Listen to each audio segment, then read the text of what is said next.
Holy shit! Here we are! Let me go ahead and turn this up, and let me go ahead and turn both of these off. And yeah! Let's see. Let me go ahead and open up the Twitch chat box for me so I can. How y'all doing? Let's see.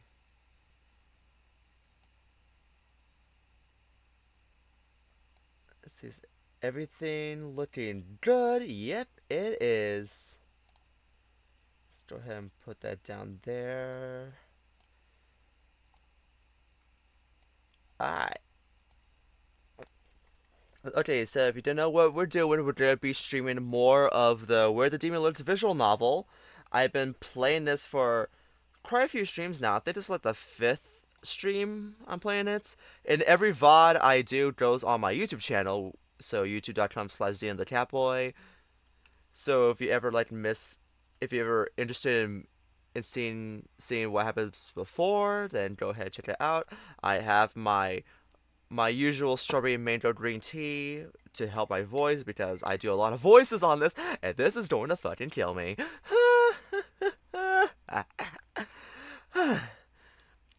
Okay, so last thing we left off on, we found the underworld gate, but it was in an abandoned building, and it's being protected by two random people that we kind of don't know who they are. Let's see. Let's go ahead. Perfect. Let's go ahead and continue off. Also, in this... Actually, I might as well show you, but this is actually really funny. Okay. So, in this scene, you're hiding from the two guys inside like the abandoned arcade where the underworld gate is. And you have options to like of who's gonna be the bait. So you can choose either yourself, Toast, or Lucian. Oh yeah, and the goon said they can smell a soul, so that's kind of suspicious on everyone's part. So yeah, you get to decide like, yes, I picked Kobu, and it was so fucking hilarious. I wonder if it shows.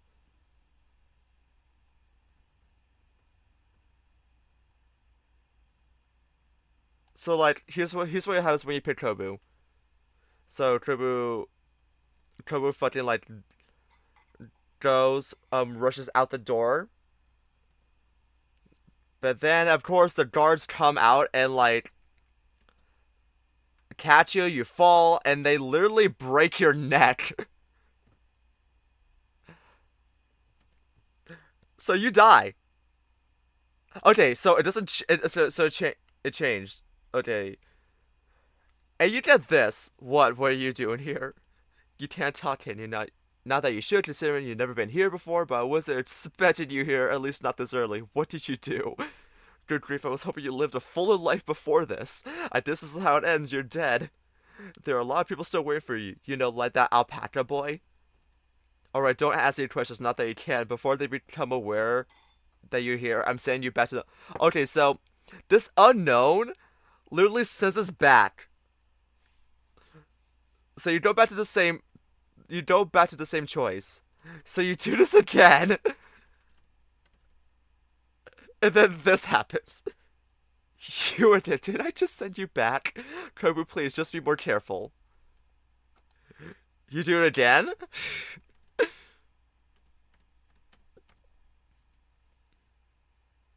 Let's see.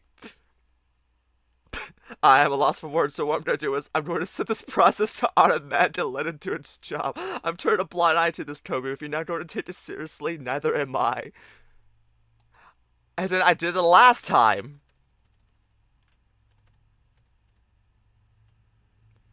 Welcome to the Demon Lord Death Processing System. You have been registered for a restart. Please hold while our services search through the sea of consciousness to find your corpse. My shoulders feel so heavy lately. I need more of that deep heating cream. So yeah, literally you just...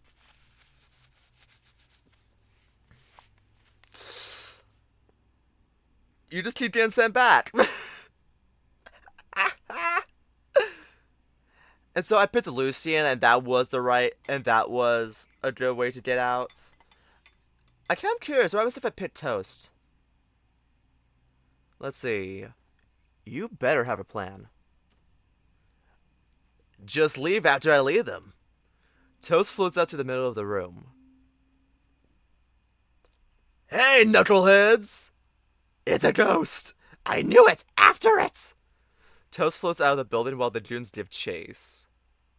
You peek from the corner of the table. Once you're sure the coast is clear, you and Lucian slip out of the door and carefully run in the direction of your apartment.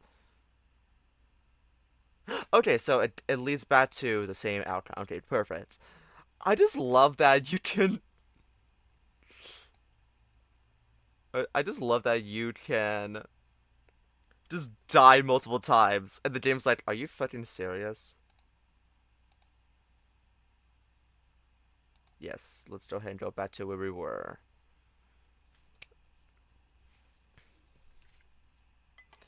Okay, so before this, Lucian had some self-worth issues and stuff, and be like, I let them escape. I don't deserve to fucking eat, which, you know what? You are a mood. Okay. In the morning, you awaken first. Lucian is still deep asleep, so you let him be. Yay, the angel's sleeping. You write him a note that you're going to work and remind him not to go near the gate on his own. As a prank, you stick the note over his right nipple. What? And brings a smile to your face, seeing him snore. Kobu, you're weird sometimes. You start working for the rest of the day. To your horror, a promo sale is on today. A popular children's video game that involves catching cute mascot characters is collaborating with a hot dog company. For every 3 hot dogs bought, a customer gets a sticker. Collect 10 and they can exchange it for a random package that may or may not contain a rare figurine. Which, you wish you could open them all and take the prizes for yourself, but that would be against the rules. The unrelenting onslaught of customers drains your energy dry. The end of the shift can't come any sooner. Stepping out of the store, Lucian is already waiting for you. See, this is what I love about this game, is like the little details, the fact that they just shrink all the sprites and put them in random places. Hey, been waiting long? Not much, I just got here. From where? Honestly, I slept the day away. He sighs and shakes his head. Cute no, by the way. Let's go before Morris closes up. Lead the way. The two of you head to the shopping district where Morris' office is located. Oh yeah, we're going to also recruit Morris Boris for this, since he might have a helping hand. Yeah, this video does sprites like no, like I love the sprite usage in this game. It's so iconic. As you walk, you conjure up excuses to pull up if Morris is suspicious of you and your partner's identity.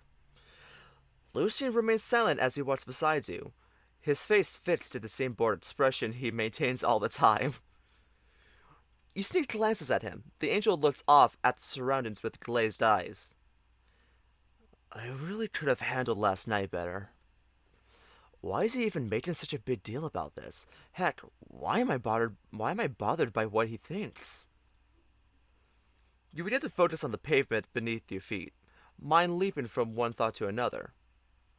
Slowly, before you know it, a memory from the past begins to swell up within your mind. What the fuck? It was the day from when you started taking on your role as ruler of the underworld. Vendrick was there. Vendrick, I have a question. Yes, my lord? Did anyone ever try to find out why these souls keep trying to escape? There is no mystery to that. Those embers hate to be tortured. Which brings up the question, why do we even torture them in the place? Wait, is this supposed to be in the first place? A little typo here and there. Why do we even torture them in the first place? The soul energy output barely reaches what above mates with their method. Pampering souls, you mean? What challenge is there in granting all their wishes? What we demons do is far more complicated. It's artistic, even. I just don't see the point. We need that soul energy to build the underworld, to pay our employees, and to keep the world in balance. So, why aren't we switching to a more productive method? Ventured smiled at you, a rarer occurrence than a day where he wasn't telling you off or something. You think just like your father. Always about the end results. You haven't seen the bigger picture, the meaning that tortures inspire. These souls, whether a victim of circumstance or by their own free will, made choices that brought about suffering to those around them. The suffering they go through now is a reflection of the anguish they placed on others before. As much as they despise it, they must suffer, for they are to be an example to all mortal life, to push them towards living an honorable life. Sometimes the end goal is meaningless if the methods used to achieve it ruins whatever value that goal had in the first place. Perfect. Oh yeah, enjoy your Discord call, dude. But yeah, the VOD will be up hopefully later today. I probably might be able to do it today.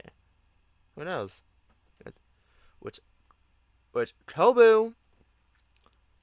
Blinking, Lucian's yell pulls you out of your own thoughts. Okay, I was giving Lucian like a more like flamboyant, like pseudo flamboyant voice.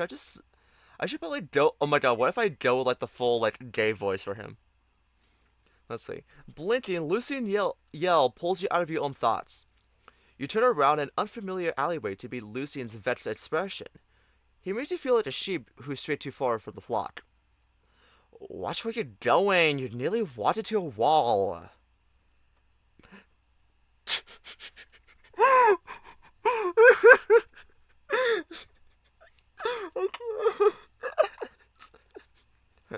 Oh, sorry. As Lucian walks ahead, you're left pondering. I wonder, is this the same thing? Oh, shut up, brain. You're doubting yourself. We need his help. Screw the truth. Approaching the office, you see a flight of stairs on the side of the building leading to the second floor.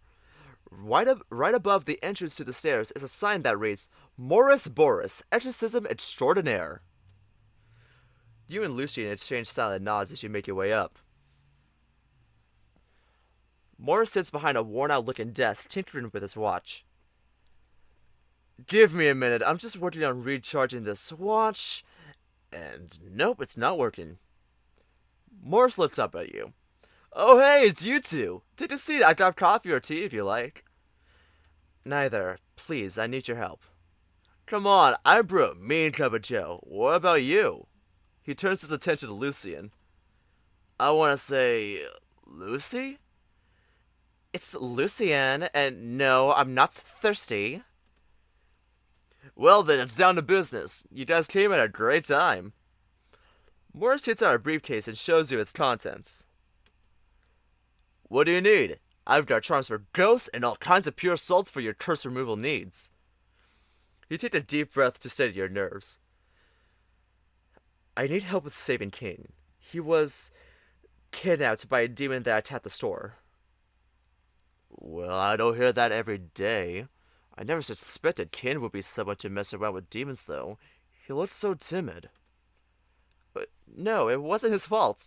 He took a demon's attack that was meant for me. Now the boss of these demons are sending more of them after me. You? Why are demons going after you? Your eyes dart over to Lucian. The angel's leaning back, watching in stone-cold silence. Because... You looked at the table. Because in college I was in a super goth phase, and accidentally summoned a demon, and I wished for something, didn't honor the bargain. I've been on the run since. Morris and Lucian's jaws drop. This is a joke, right? You two are trying to pull a prank or something? Morris raises an eyebrow at Lucian, but the angel just shrugs it off. Okay, then what did you sacrifice to summon this demon? Oh crap, I can't quite remember. But I think it was a hamster from a store? What? You're describing a demon capable of ordering other demons to go after you. That is at least a general class demon. You would have needed to sacrifice a person to get to even speak to you on this plane of existence. Fuck. Your hands tremble. Your heartbeat is climbing as you search for ways to explain yourself out of this. Morris points at the dog. This has been bothering me the most. What is his role in all this? I'm sure Kobu can explain it for me. Can you, Kobu? He smiles mischievously at you. He is a holy person from the same city I hailed from. And where's that? Um, Your eyes dart around for a clue.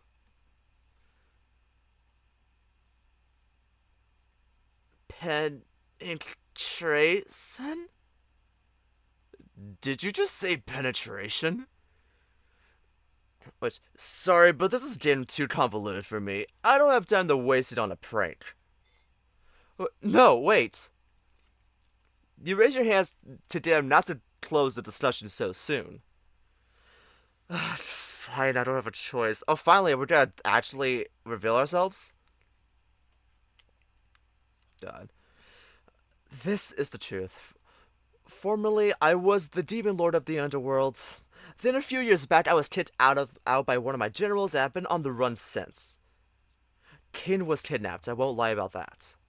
That's why I need your help to find out how to open the underworld gates here. We're up against demons that will show up at any time to kill me, and I have no way to stop them. Lucian sits upright. This part, I can vouch on my authority as an angel. An angel? Yes, I was sent by God to help Kobu back to the underworld and assume his rightful place as Demon Lord. You can't expect me to believe I have a demon and angel working together in front of me. Lucian leans forward and conjures a feather in his hand. Neat trick, I can pull cards out of a deck too. With a snap of his finger, the feather floats midair and shoots to the wall behind the boar, burying itself like a knife before dissipating away. Morris stares at the feather, then back to the both of you, then back to the feather several times. Hell no! Never in a million years! I'm not helping a demon! But please, this affects not only our two companies, but the state of your world. I don't care. By the sound of it, you two already know what you gotta do.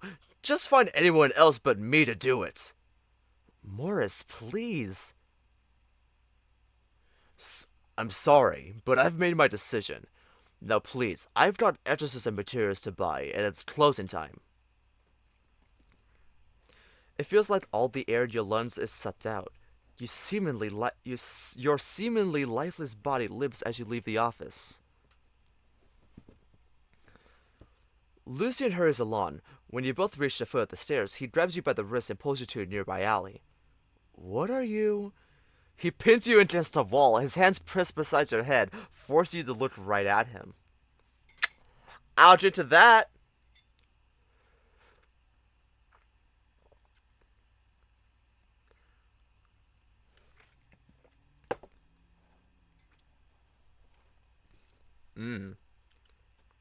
He smirks at you. Ooh! What? Looks like your plan fell apart. Hey, being honest didn't help either. I know. I just enjoy rubbing it in your cute face either way. He boops your nose! Oh my god. Now, shh. He peeks out of a corner then back at you. He'll start moving anytime soon. We'll follow him. Why? He already said he won't help us. We're done. For a supposed pragmatist, you give up too easily. Yeah, well, you're naive and you're too cocky. Thank you. Now focus. He's on the move. Let's give him some distance before we follow. Again, why? He might not be willing to help us, but he did say he's restocking etices and materials. Odds are, we can at least meet someone who knows other etices. That's a gamble. Better than going home empty-handed. On that, I agree. Once Lucian certain that Morris is far enough away, you tell him carefully. You've been following Morris for about an hour. Your feet ache and the streets are dark. He enters the housing residence, turns corners here and there. Looking around, you realize many of these houses have been put up for sale. Their lawns are overgrown with scourges of mosquitoes buzzing about. You struggle to keep up with Lucian, but eventually Morris stops. The both of you are a corner from where Morris is. The mosquitoes not far behind to chase their new prey. You put your annoyance of the buzz and pests aside as you and Lucian press up against the wall to hear what the conversation Morris is having. Is that oh, it's a snake. Since it's a snake, I should probably do a snake voice for this. Jen. Morris. You catch a glimpse of the other person. He's taller than the boar by about a head. His frame is hidden behind an oversized and tattered-looking coat. Next to his feet is an old blue can.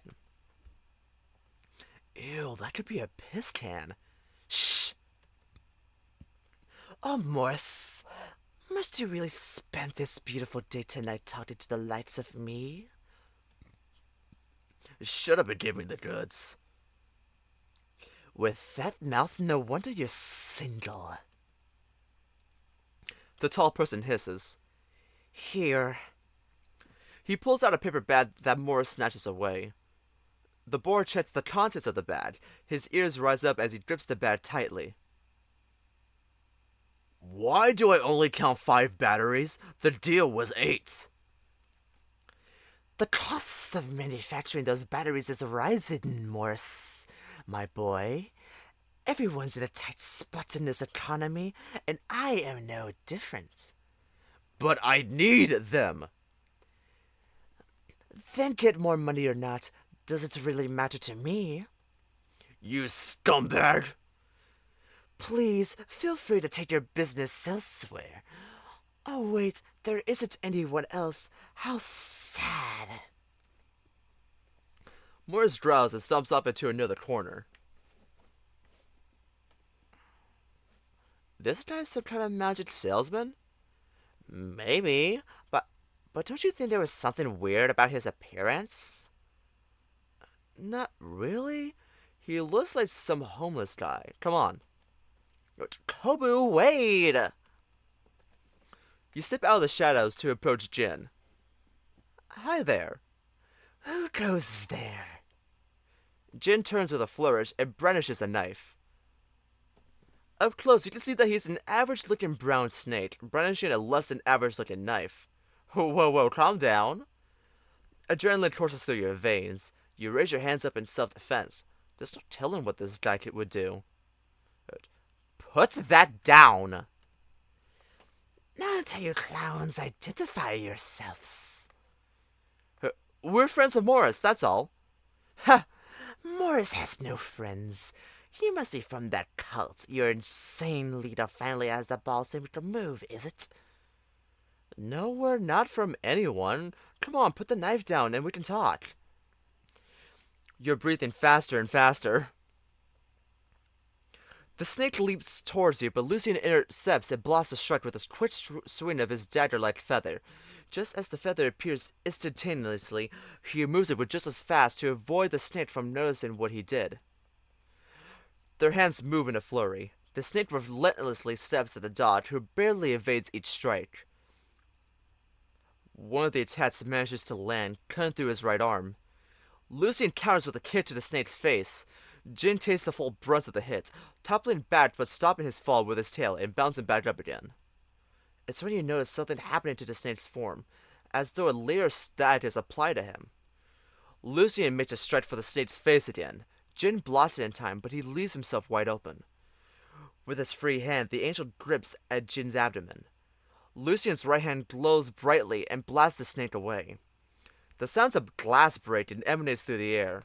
Jin stumbles back. Wave-like motions form around him. His appearance morphs away into something else. What in the world? Okay, I see you, Jin. You watch, stunned. The snake is neither demon nor angel. Whatever power he radiates is a different class of being. It's a stay snake! It's a snake or a date! The snake spins his blade and conjures another from thin air. Now why did you go and do that? No matter, now I can kill you easier. Slay snake, indeed. Black smoky tendrils erupt from his back, each holding the same knife. The shadow lunges towards the both of you.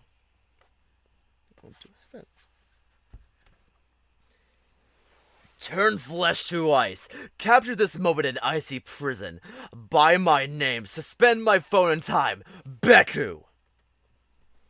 A gust of icy cold wind blows from the assailant's back. No! Layers of white ice form around them. Their black tendrils slow to a stop, unable to reach you. In an instant, Jin is frozen. His smoky tendrils shatter, leaving only his frozen body behind. Clutching your chest, you breathe slowly to calm your nerves. You look to your companion. His breathing is labored, but he'll quickly regain his composure. You okay? Yeah. Are you two insane? Are you purposely trying to get yourselves killed to get to the underworld? Mor subs over towards you, baring his tusks. You puff out your chest and look him in the eye. Which, no, we came to look for help. Help that you denied us. Which, and this was the smartest idea you could think of? Don't you know who you're messing with here? He points to the frozen snake. No, I don't, and I don't care. I'll do whatever it takes to bring King back. The boar's snout blows hot air upon your face. He turns away with his friends besides his hip. Please, if not for me, can you at least do this for King? You know he isn't a bad person and he needs help. Mores, hear it out. I wouldn't go out of my way to get another mortal's help if it wasn't the only option. The exorcist turns and locks eyes with you. That alpaca friend of yours really means that much to you? I wouldn't be standing here without him. He turns around for a minute without saying anything. You and Lucian exchange nervous glances at each other as you await his answer. I'm going to regret this. I'll help. Your eyes beam with hope. To be clear, I don't trust either of you. You just demonstrated that you're both capable of causing daily trouble by just showing up in places. Typical of celestial beings. Which, nothing bad really happened. Lucian's not dying or anything. Lucian conjures another feather that's big enough to cover the slash on his arm. He places it onto the wound, and before the feather radiates and seals it up. You wonder if this innate healing is something most angels possess. At the cost of my very expensive and limited charm, which I had to use on the same guy who sold it to me. Anyways, I think it would be easier if I keep a close eye on you two. However, there is one condition. Once all this is over, both of you must leave Kibbleton. But that means saying farewell to King. Farewell to the life you've made here. You struggle to form the words, but you know what must be done, for King's sake. So you nod, your voice breaking as you speak. Alright. Help us, and it's a deal. Good. What do we do with this giant popsicle, though? We've got to lock them away or finish them off. They're a mythical creature. They're dangerous. Yes, they are dangerous, but we also need their help. You mentioned something about a gate? Yeah, there's a gate built to the oh fuck. Fuck! I can't speak! Oh god. Hold on. Better. Yeah, there's a gate built to enter the underworld in town, but there are locks on it we can't open. Which Jin might know about it. Hmm? Him? Oh, thank you. You can do it, honey. You walked over and tugged at his thumb. I don't know if we can trust him. He did try to kill us. Wait a minute. Okay, he's not wearing pants, but honestly, that fucking slutty ass waist is really funny. Honestly, like I thought he was wearing pants at first, like weird looking pants. I thought the pants were sagging down and he just had hints of ass for some reason. I don't know. That's twice served though. Let's see. Crack? Oh shit! By accident, the snake's thumb is broken off. Oh, you. Oh, honey. Why did you do that? Which, hey, don't mess with that. The spell is just about to wear off. We should give it a try. When you're that slave to do whatever you want. Yep, true. We should give it a try. Mythical creature or not, we don't have any other way around this. Unless, Morris, do you know how to get to the underworld? The boar shakes his head. Also, Kobu, as you advised me, lay off on the whole mythical creature term. Be nice. Huh? He nods his head towards the frozen snake. Somehow you get the hint that he's implying that it's too dangerous to reveal too much around this snake. But the thumb, what do I do with it, Lucian? Oh, I don't know. Eat it? Lucian! Just hang on to it, alright? The smell's coming down. Okay. We're getting some Jujutsu Kaisen in here. The three of you stand around the snake. In 3, 2... The layer of ice around the snake evaporates away. Jin gasps and coughs. Morris, you bastard. You dare to freeze me? I couldn't have you hurting my customers. Sorry, this might be a bad time, but I kinda wrote this. You showed the snake his thumb. The thud's scrunched up face melts away to reveal a silent horror. Jin quickly looks at the bleeded stump where his thumb should be, and then back at Kobu. Give me that! He snatches the severed body part from you. Placing it on his left hand, the thumb is enveloped in black smoke. The smoke gradually shrinks away, leaving only the reattached thumb. Jin addresses Morris once more. Customers, Morris?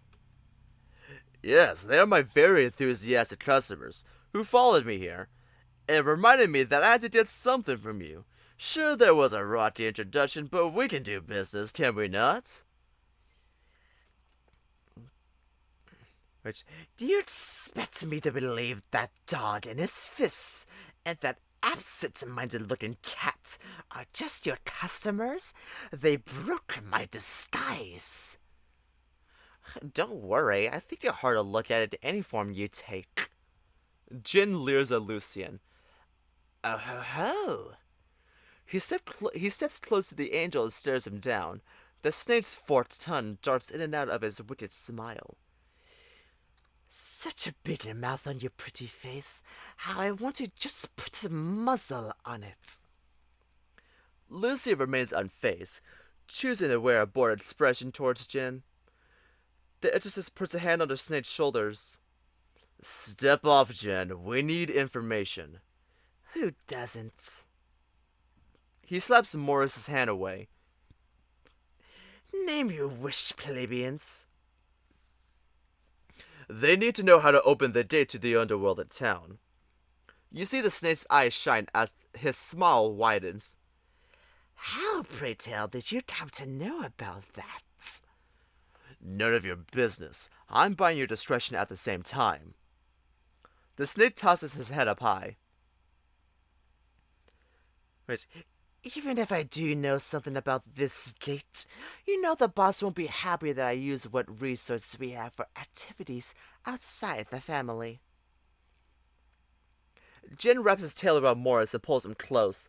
The snake presses his face to Morris's. The snake's forked tongue almost brushes against the boar's ears. Jin whispers, "Tell me, how badly you want it?" "Tss, just name your price." "Perfect." He slithers back to his side of the street. "Well, I suppose I could have you and your so-called customers work on my list of chores here. If you haven't noticed, the cult that recently made it to town has been a thorn on our side. Since they planted roots here, business has been going down." I'm afraid to ask, but just who exactly are you people? You're right. You should be very afraid. But know this. You are going to be making a deal with a very powerful family. The Rains. The Rains? Never heard of them. As you should, if you did. It would mean we have a few heads in the family to silence. The local folk refers to us as the town gang. The gang? Looks like these bunch aren't just the town nuisance around here. Back to the old cults. At first we assumed they were a passing inconvenience, but they have been spreading their influence that has reached the ears of our leader, Mr. K. You catch a tone of disgust when he mentions the leader. Mr. K has given me the honor to remove this eyesore of a cult, and I am forcing it upon you two. You're kidding. Why aren't I involved in this? Because you'll be dealing with the second issue. What exactly do you need us to do? Get rid of the cult leader and destroy whatever they use to develop their influence. By get rid, you mean kill, run out of town, anything. Just make sure that scum can't try the same thing twice. You could just report them to the police.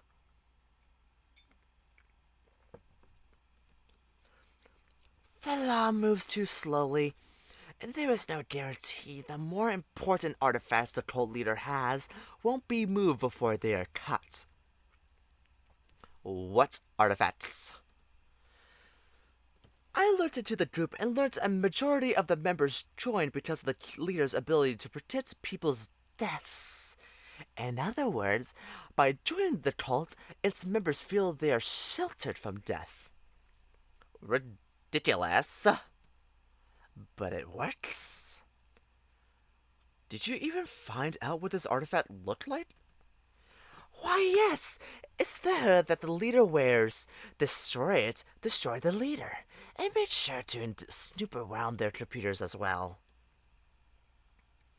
What are we searching for? Cult porn files of their orgies? Cults aren't built on faith and charisma alone anymore. These days they require connections and lots of money. Mostly illegally acquired, of course. Make sure to be thorough and scrub everything. Do this, and I'll give you information on how to get your keys. I don't like this. I should be helping them. I am tired. Jesus fucking Christ. You won't have the time. Our members reported that a demon has been leaving its presence around town. A demon? You and Lucian exchanged nervous glances.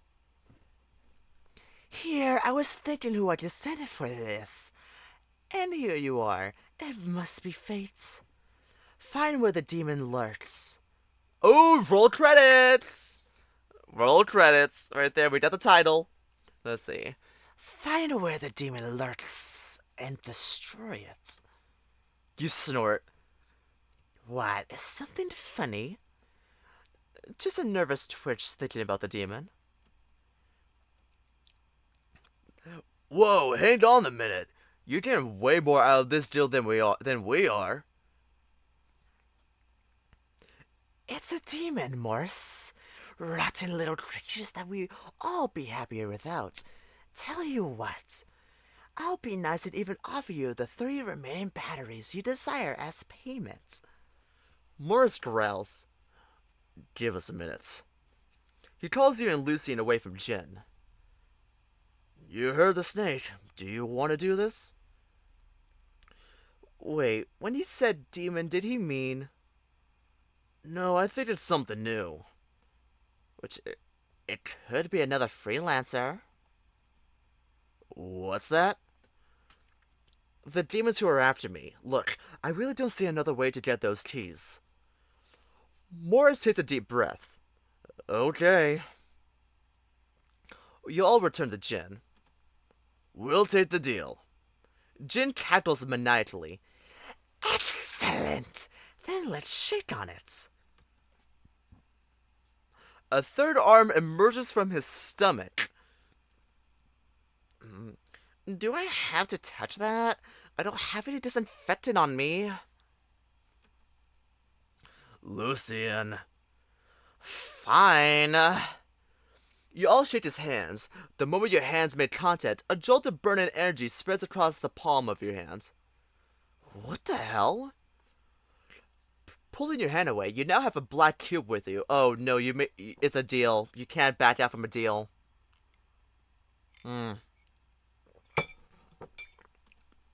What's this? Oh, it's not a deal. It's not a deal bond. Oh, thank God. How else do you expect to get rid of a magical artifact? Activate that device when you have the artifact. It will unleash a powerful magic that will destroy it. Okay. Good luck, and if any of you plan to perish, do make sure your insurances is renewed. Snapping his fingers, Jin disappears. All that remains is the old cannon by the wall. The 3 of you walk back the way you all came. I'm officially checked out. Morris wipes his sweat from his brow. Ditto. Which, hand me the bomb. I want to check it out. You pass the black cube to Lucian. You guys want to grab something to eat? Six Fans is probably still open. We could get takeout. Which, after the day I had, I'll take it. But you're paying. Why me? Morris pats you on the shoulder. Cause you're my customer, and them's my terms. You groan, but you follow him either way. Lucian doesn't say much during his walk, his attention taken up completely by the cube. The walk to Six Fans feels like a march through a field of landmines. You can't help but shake this feeling that every person that passes by you could be a mythical creature in disguise. Though Lucian and Morris seem untroubled. You arrive at Six Fans at about 8 p.m. Even during dinner, the restaurant experiences a drought of customers. Morris gestures towards the quiet booth in the corner. Lucian and Morris sit across from you. Your eyes dart as you take your seat, unable to brush off the uneasy feeling from earlier. Are you okay? You look kind of jumpy. I'm just being careful. Howdy, everyone! Oh my God! It's the waitress that offered Lucian a job the day before. Sorry to spook y'all. You okay there, Peaches? You hold your hand to your chest as you nod in response. Why, Lucian, what a coincidence! I was just about to text you after closing up. Lucian raises an eyebrow at her. You've got the job, sweetie. You can start tomorrow at 11 a.m. I even have a uniform picked out for you. You look about my ex-husband's size, so it should fit nice and snug. And unexpected results. What about the matter of my pay? It'll be the standard $2.50 an hour for a 12-hour shift. Which, I don't expect to be in this town for long. May I request my pay be given at the end of each week? Sure thing, sweetie. I will have that arrangement set up with our chef. How fortunate. I will be at your service tomorrow. The two of them shake on the deal. Lucian, introduce me to your charming young friend. I'm Morris. Oh, you? I'm old enough. No, what I mean to say is thank you. Thank you. 40 is the new 30. That's what I say. The name's Cora. Which, Cora, huh? That's the first I've heard of that. If it even is your real name. What my friend means, it's a beautiful and exotic name. How were you given that name if you don't mind me asking? Not at all. My mama gave it to me because it was the name of the flower she said grew after her home was burned down from a volcanic eruption. Whoa, a volcano? You and I need to have coffee and talk more about that one day. Cora giggles. Why don't I take y'all's orders first? She hands you all a menu each. Also, $2.50 an hour? What year does this take place? $2.50 an hour for 12 hours? Like, Kimbleton better have, like, the best economy if you only get paid $2.50 an hour for a fucking diner. It makes you wonder how much Kobu's getting paid. In 1800, yeah, exactly. Like, probably during the Hooverville times of America, where everyone was living in tents. Which, to be fair, Lucian is an angel, so he's probably into that whole money the rule of all evil type thing, so he probably doesn't care how much he gets paid. But although he did hand her a fucking, like really professional-ass resume. So, yeah, there's that. But Kobu doesn't seem to think any different of it, so it must be, like, how much the pay usually is here. Yeah, Kobu's getting paid in fucking crumbs. He got paid dust. After a minute browsing the menu, you all place your orders and have the table to yourselves. Morris scowls in your direction. What's with you? I'm sorry, I'm just worried that there's an enemy hiding in our midst. I mean, the mythical creatures could be anyone. Relax, I can see through the disguises. You've got nothing to worry about. I can confirm that. Oh, that's good, I suppose. Lucian purses his lips. Wait, how come you haven't attuned your eyes to the gains of magic? In my powerless state? Bad enough their magic is a totally different breed from ours. Lucian leads forward. Give it a try. You'd never know for sure if you'd never make an effort. Alright, but how do I know if it's working? Here, this seal is a copy of the alarm spell they use to detect demons enter the town. Can you see the symbol on this? The board produces a slip of paper smaller than the palm of your hand. There doesn't appear to be anything on it. I can see it. It's starry-eye. It's a starry-eye with 10 lines around it. I don't. Good. Then try adjusting your vision to it. Lucian takes the paper and holds it in front of you. Your eyes narrow as you concentrate as hard as you can on the paper. You stare even harder, picturing in your mind the shape and feel of the mythical creature's magic you've seen thus far. The veins on your neck are throbbing as you concentrate harder. Lucian looks concerned. Kobu, you okay? Your whole head is practically vibrating at this point. A black circle burns into shape on the paper. I see it! There's a circle! There's hope for you yet. Concentrate harder. The star appears within the circle, then a single stroke above the eye. feels like your eyeballs are about to pop out of your head. Beads of sweat trickle down your temple. You curse the remaining lions for not appearing yet. With a loud gasp, you fall back into your seat. I can't. I give. It appeared you were so close. Try harder. You wave your hand in front of the oblivious angel. That's all I've got. Vendrake messed up my magic in case you've forgotten. The angel hands the paper back to the boar. We can't leave you in this state. If the winds become hostile, you'll be a sitting duck. I'm open to suggestions. No worries, I can whip up a few more charms to let you see through their disguises. For a price, of course. How am I not surprised? All I ask for is more details about both you and your places of business. After all, how often can narcissists say they had a chance to share a table with the Demon Lord? I can already see where this is going. There are consequences to learning about our world, you know.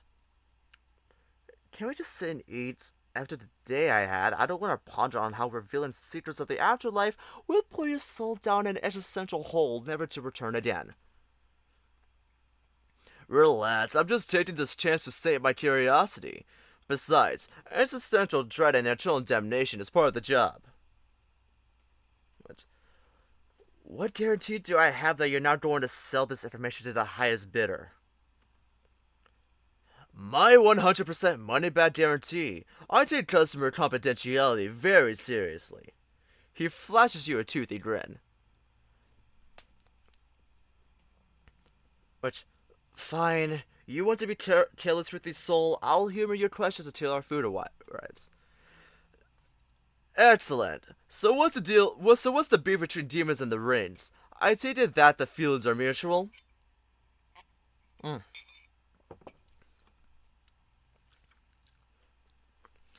It's not just the rings. That djinn. They're part of that djinn. They're part of an entire species we call mythical creatures. Their origins are a mystery even to us. What we do know is that some mythical creatures have powers that can rival both demons and angels. You frown. However, unlike angels or demons who work to maintain the balance of the world, their kind seek to destroy and to spread their own influence. Morris raises an eyebrow. They're known to steal souls from mortals or twist them into their willing slaves. Though smaller in number, their influence was all over the earth during the Great War. Then what happened? Well, my dad came into the scene. He performed a powerful spell never seen before, and poof, they were gone. By poof, you mean? He eradicated them. Or, so I thought. Some must have fallen through the cracks and have reorganized themselves. Pretty drastic, don't you think? Wiping out an entire species? It wasn't drastic. The records show that mythical creatures were ruthless tyrants looking out for themselves. All mortal life could have been wiped out if they were left to amass more power. Pa did what he had to do. He's the reason the underworld, and by proxy above us, was saved. So watch your back when you're with that djinn. I always watch my back. Morris turns to Lucian. What about you guys? The angels don't have anything to say about the mythical creatures? Lucian clasps his hands together. I was born after the war. From what I was taught, up above was busy rebuilding its grounds and let the underworld handle the mythical creature epidemic. Around that time, God issued an order for us to withdraw from Earth. He stopped meddling in Earth's affairs, leaving prayers no longer answered. The mission was to concentrate on catching the escaped souls of the underworld and keep up above running. Morris, you've been with the Rings. Do you know if the Underworld Gate is part of any bigger plot against the Underworld? Morris shrugs. Beats me. I only contact the game when I purchase exorcism tools or when I'm working on my debt. I don't know anything about what they're going to do with the gates.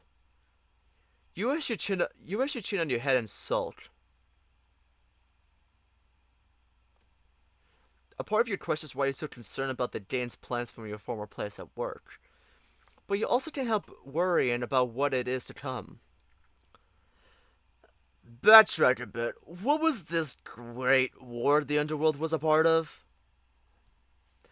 My grandfather was, dissatisfied with his position, to put it lightly. He was well known for hating how the underworld was stuck with the scum of the earth and felt the denizens of up above disrespected his authority. It was a clear case of envy. Kobu's grandfather wanted the glory and worship God was there from earth, and started a war to get to it. An utterly childish act, no offense. None taken. Heaven really is so great that even the Demon Lord wanted in? Then I've got to ask, how do you determine who goes where? Your nose wrinkles, uneasiness in your stomach has settled, and you're curious to see how this mortal would react to what you tell him. When any mortal life expires, they are brought to the first level of the underworld. Imagine a huge building where you and millions of other souls are lining up to be assigned your place in the underworld, or up above. We call it the Department of Mortal Vitality. Oh my god, it is the DMV! The Department of Mortal Vitality. The DMV? Like where you get your driver's license sorted? Yep. Okay, go on. They run the usual tests: color blindness test, reading comprehension, and the evaluation of your soul score. Not the last one, that's the most important one. Your whole life history is reviewed by the demons there, and the final score, be it positive or negative, will determine your place. Well, where they get a 0? We usually send them back into the line to be tested again. By the time they arrive, they'll show their true colors. Hold on, I got a bone to pick. Sounds like there's already predetermined rules about what actions cause your soul's score to rise or fall during judgment. There is. It's an extensive list of choices that take into account the circumstances and consequences of each action. Seems to me that mortals would benefit greatly if they had access to that list. How so? Based upon my observations, the mortals are scurrying about without a clue as to how to live. We ask them to live honorable lives, but we never tell them how. Up above sent holy scriptures down where they were founded, but such things did little in guiding the mortals on the right path. Can you blame us? Those scriptures were vague at best. Anyone who could read could twist those messages into who knows what. An example why your kindness is nothing but a nuisance, tainting the kindness of our Lord for your own ends? What a waste. Give people the power of premonition, the power to see the end of their choices. It would do the world a lot of good.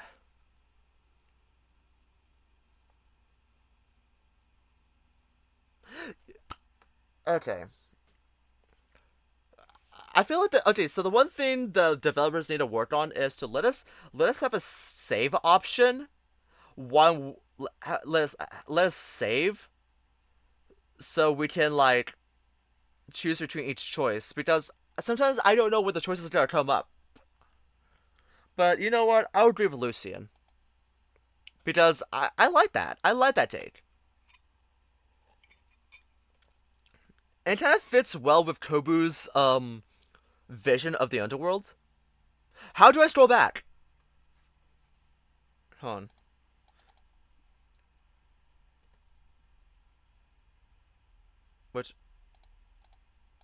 How do I scroll back? Backspace?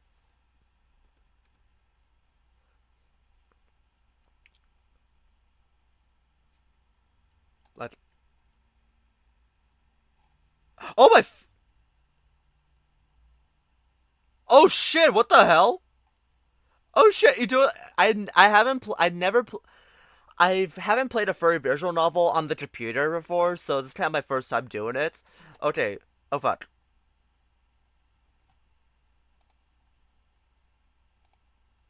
Let's overwrite this. Let's overwrite this. Okay.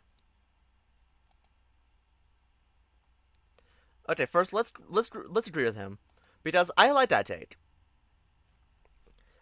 Yes, baby steps indeed. Oh my god, I am a mess. Besides, like that answer kind of fits, yeah, Kobu's like vision of the underworld. He wanted everyone to have an easier life. He was like opening up like nice shops and stuff. People were relaxing. It'll definitely reduce the work in the underworld if everyone could live a righteous life. Then you'd be out of the job. Fine with me. I don't know. Could you really picture a world where everyone knows their fate, where their actions relate them to damnation or salvation? Lucian nods definitively. It would be the ideal and proper worlds. The mortals will have no reason to go against one another. They will find a sense of kinship working towards the same goal, now knowing how to save their souls. It sounds more like everyone's going to be stuck playing the trolley problem.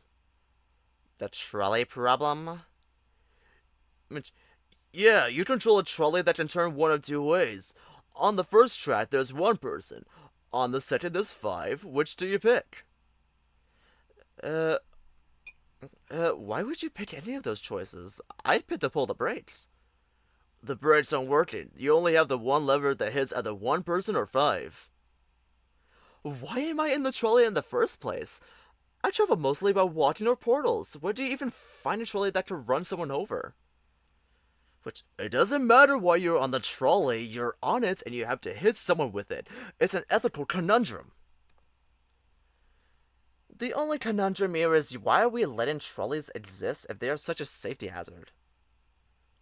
Morris takes a deep breath and screams eternally. My point is, if you let everyone be able to see the fate of their choices, they would be stuck behind that trolley forever. Where they are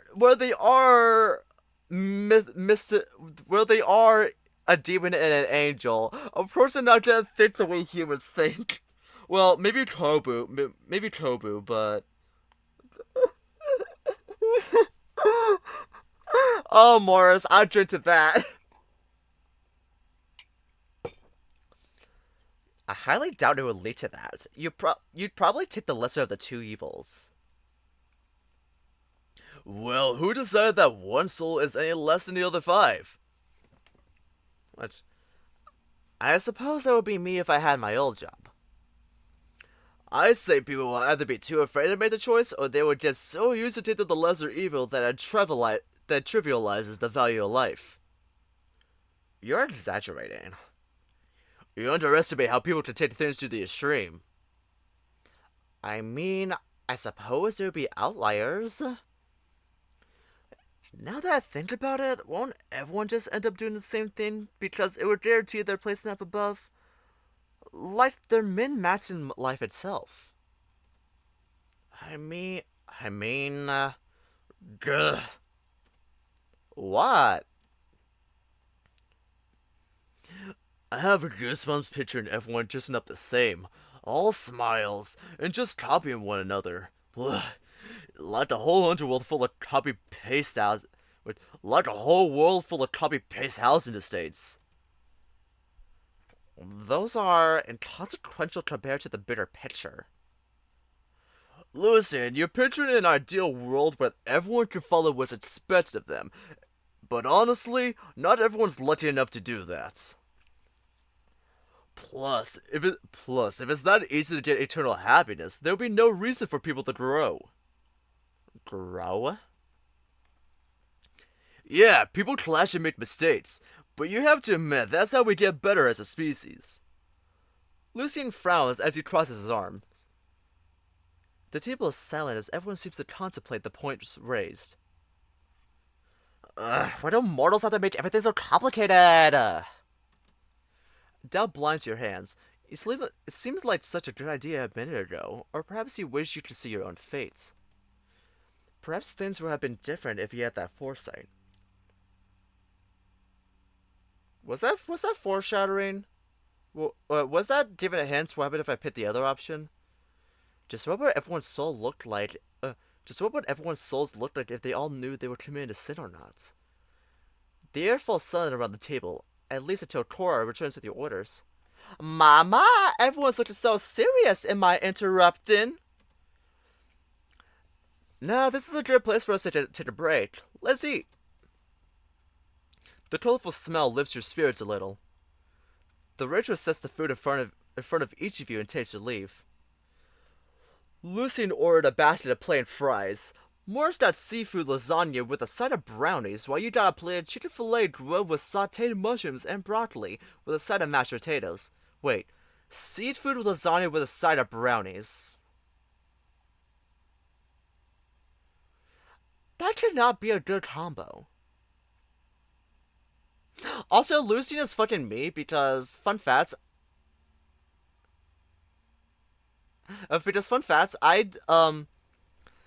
I don't eat red meat or pork. I only eat like white meat and stuff.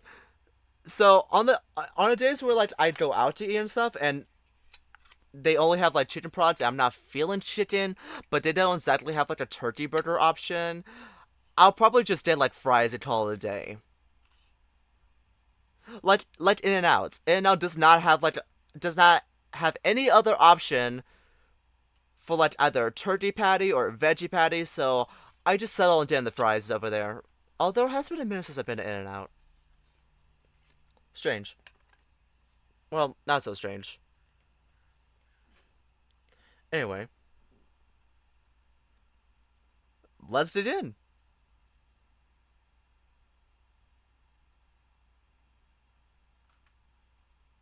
Yeah, I thought it fries are valid. Fries are valid. Like, if it's like you can't go wrong with fries. Well, actually, you can't go wrong with fries. There's some places where the fries are just fucking not it. But although I will say this, a good fry could be eaten without any condiments. No ranch, no ketchup, no barbecue sauce, no al steak sauce if you're into that. Like, I've made homemade fries before, and let me tell you something. That shit slaps so fucking hard. I need to make those again. Maybe one day. You attack your food with the gusto of a man stranded on a deserted island for days. Your taste buds delight in this juicy chicken paired with the salty sauteed mushrooms. Yeah, just salt and oil is all you need for good fries. And if you're feeling spicy, add some pepper or any other thing. I don't know, like a really good like Cajun seasoned fry. Ooh, I'm getting hungry now. Honestly, fuck. Looking over at the angel, he is using a fork to pick up each individual french fry and biting delicately into them. Oh my god, Lucian. That's actually kind of cute. Lucian, just use your hands.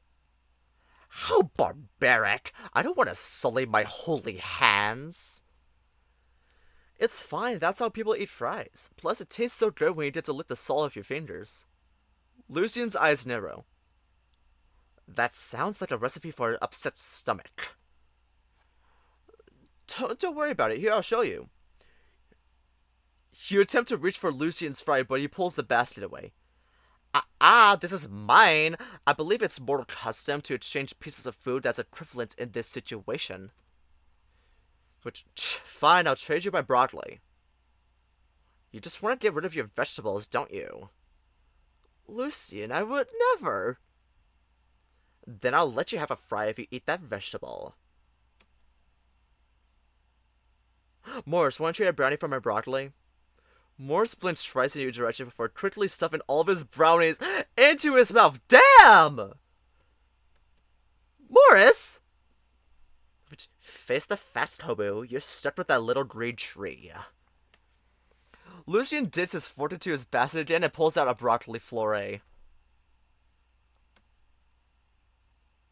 You riddle the fry you switch when Lucian wasn't looking and bite into it. What? That's foul play, you demon! Not my fault you weren't paying attention. All's fair in love and food, Lucian. Smooth. You might do good at the casino. Don't encourage him. The rest of your dinner continues on, with you and Lucian passing the broccoli back and forth. In the end, it was never eaten. Wait, was it like a singular piece of broccoli? Wait, that's actually really funny. After dinner, the three of you get ready to part ways. I don't know about you two, but I'm stuffed. Yeah, that dinner was worth it.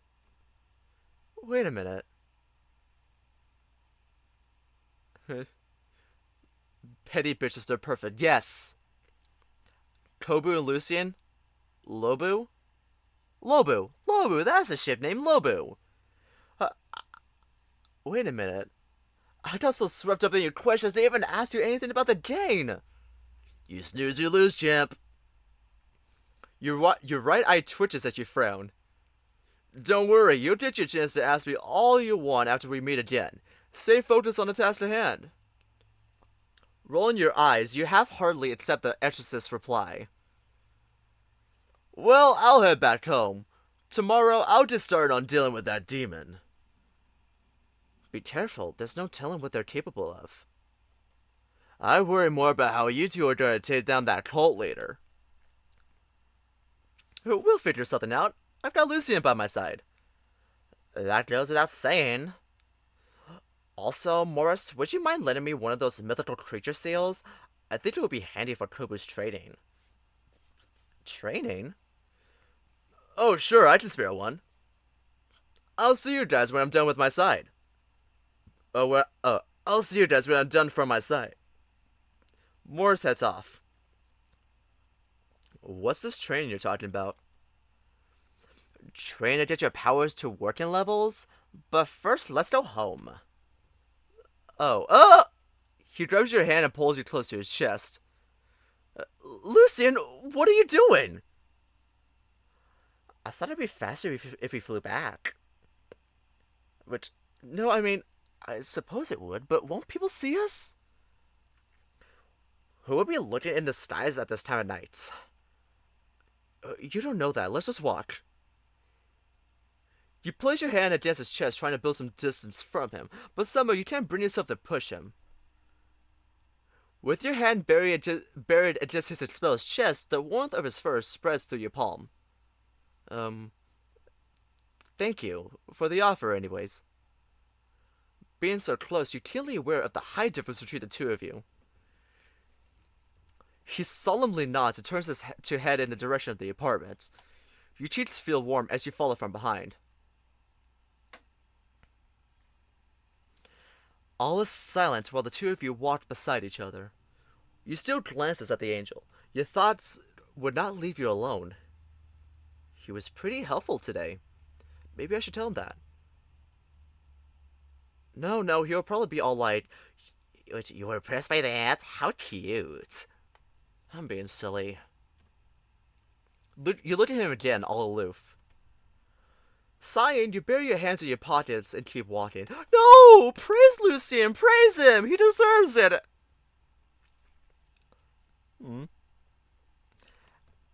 After some time, you and Lucian reach your apartment. As you enter, you stretch your arms out while laying out a satisfied groan. I'm beat. Lucian taps your shoulder from behind. Kobu. Yeah, Lucian? There's something I need to check. Would you mind taking off your clothes?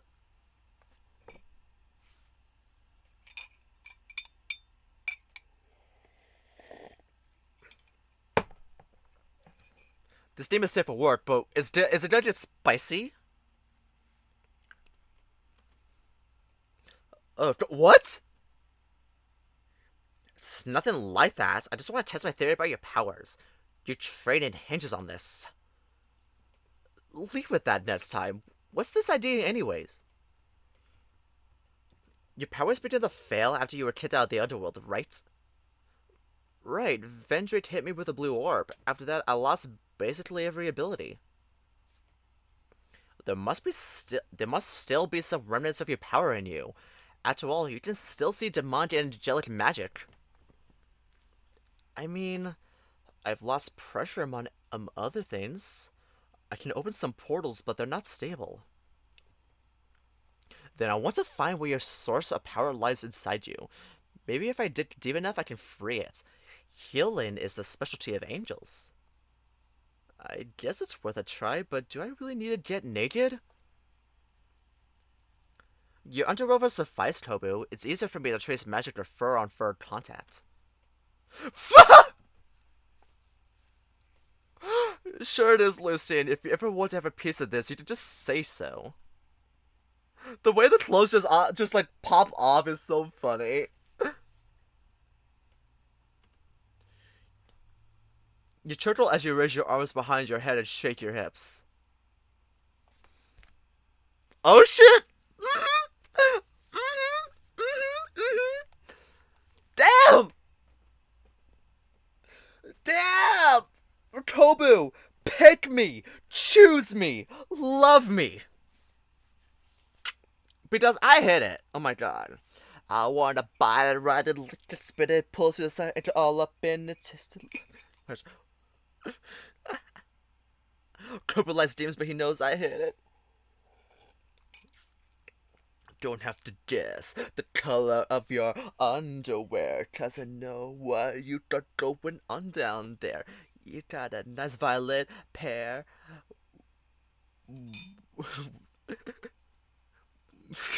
I can't. You notice him staring at your bare chest. But, now that I see you and smell you, would you mind taking a shower before we start? Later, let's get this over with. The angel closes his eyes and takes a deep breath. Is he bracing himself or having second thoughts? Fine, get on the bed. That's what he said. You dive blindly onto your unkempt mattress like a seasoned pro. He who? I honestly don't know. It just felt like something I should say at the time. Uh-huh. Lucian gets on all fours as he crawls on top of you. Your eyes widen as you take on the sight of the angel's piercing blue eyes. A tingling sensation spreads over your chest and slowly up to your face. He bends down, your snouts almost touching one another. Just breathe and I'll find your spots. You chuckle. You have no idea how dirty that sounds. The angel presses his cold nose against your neck and sniffs your mane. What the fuck?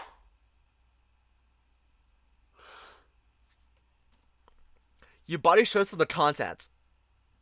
Is that all you can think about? Don't knock until you try it. Kobu, when have you tried it? When have you tried it?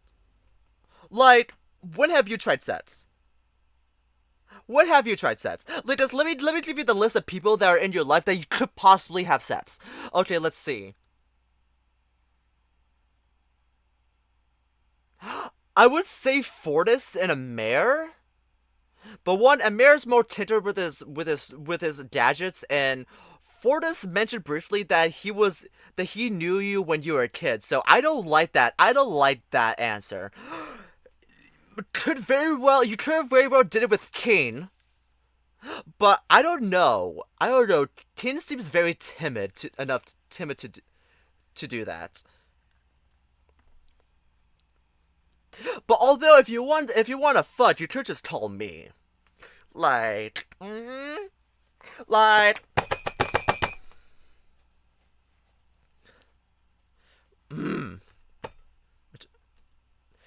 He rests the back of his hand on your forehead.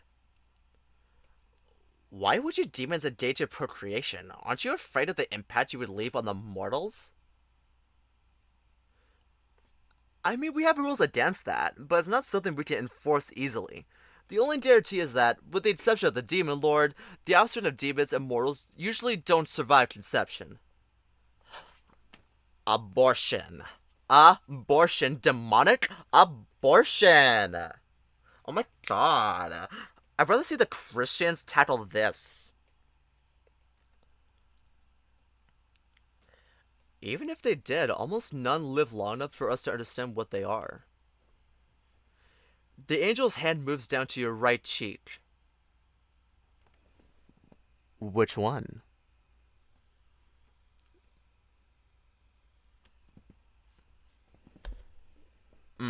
Which one? So, who do you usually meet for your escapades? Anyone who's willing to hang out at a party, really, we spend a week or two just having the best time of our lives, and I'm out of there. Leave it behind, well, nothing. Gotta wipe their memories after all. I'm curious. Lucian bends lower and rests his head on your chest. Why do I get the feeling that you don't believe me? From my observations, you seem the type who prefers consistency. I wonder what that means considering your history of chastened desire. I'm not sure how to answer that. Oh my god! I love this so much! This is so adorable! This is so cute! I love this CG so much! Aww!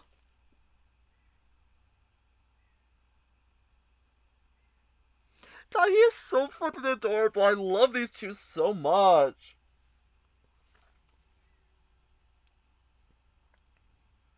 Ugh. I'm living for this. God. Honestly, can this be me? Can this be me? Oh my god.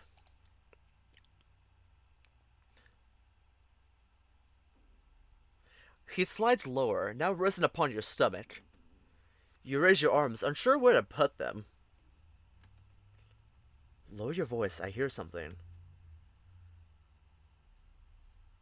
The angel's eyes seem to shine under his intense gaze. He runs his fingers through your short fur. His touch feels so gentle and comforted you can purr. Please do.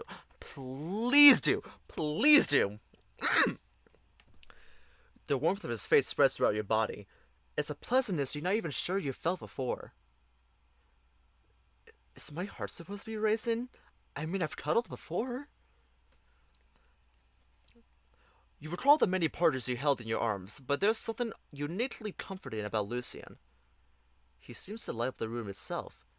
These feelings, they befuddle you. It's like having a favorite pillow on top of you. How you feel so comfortable just being here with him. I hear your magic. Uh-huh. You too engrossed in comfort to properly pay attention. It's waxing and waning, like there's something holding it back. I wonder. In your comfortable stupor, a thought lingers in your mind. I want to pet him. No, just let him do his thing. Yes, I'll pet the doggo. Don't do it, you'll reel him out. I'll pet him and call him a good boy. Your right hand reaches out and you pat the back of Lucian's head. His hair is smooth as silk, each strand slipping through your fingertips. Ah! Ah! I love this so much! Oh my god! I love it. Oh my god, I love this so much. This is so cute. This is so cute. I love it.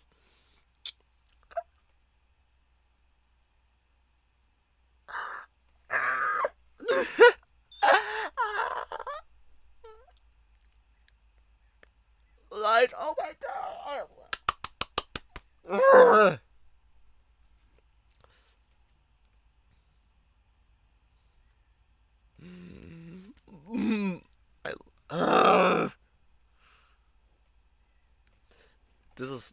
This is amazing. Hold on. Let's fucking go. I'm gonna save. Let's see. You were amazing today, Lucian. Huh? His wide eyes and dropped. His wide eyes and dropped jaw cause you to think you've done something wrong. I'm sorry, I couldn't help myself. No. He places his hand on top of yours so he won't take it away. I was just surprised. It feels pleasant. You may continue. Please. Oh my god! He loves praise! He loves praise! I love this game so much. Your face turns some shade of red as you nod back to the angel. He continues to pat the golden bundle lying on top of you. His tail thumps against the bed. You've never been touched like this before? No. It's always been my wish that God would. It's always been my wish that God would pat me and tell me I did good, though. Does Gary really give that good pats? Sh- should that be bold than good? I was like, does Gary really give that good pats? That good pats? I don't know.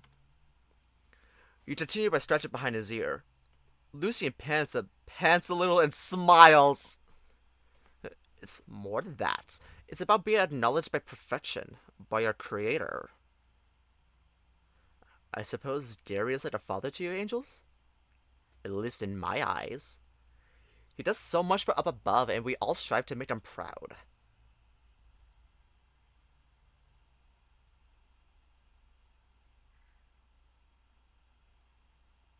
Oh yeah, I should probably join the Discord. I really...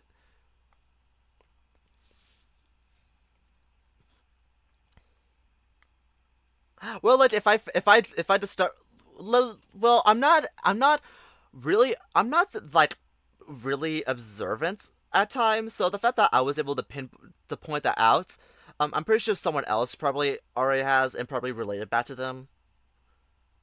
So they're probably gonna keep tabs of everything and probably gonna like I don't know when this game is ever gonna be completed. I don't know how how how far they've got, but I feel like once it like give it like an update, they'll probably gonna like tinker a bit with it. Like polish it. Although some visual novel, although Echo is complete and they have the alpha build, it had like the final build and there were still typos left in there. So, but I am confident that Team Bokeh does a lot more polish.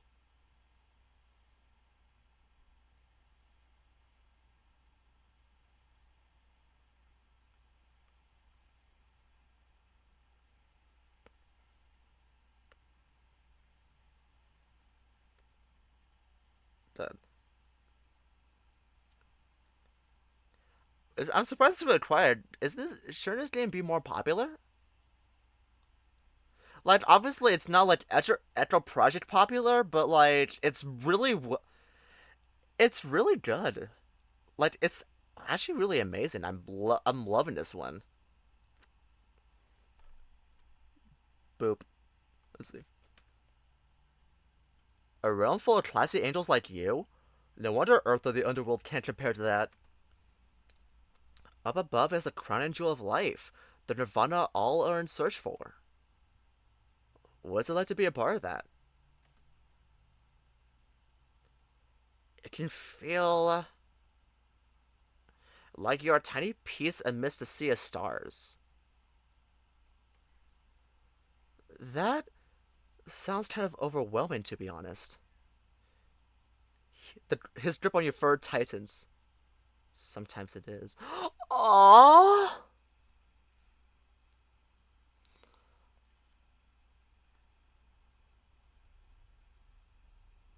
Oh, I love him. I love him.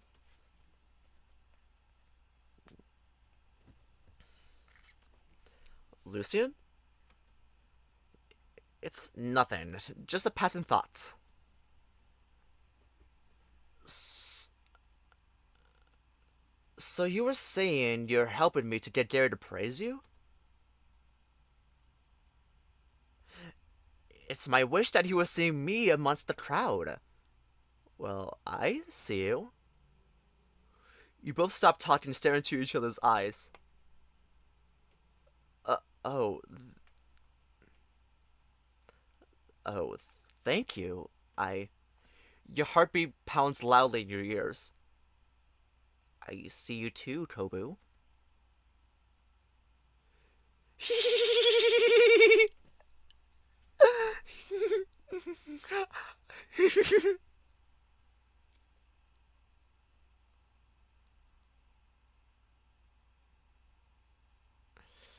I think we can move on to the next stage. Right, we're doing that stuff, yes. You sit up while Lucian is on his knees, avoiding your gaze.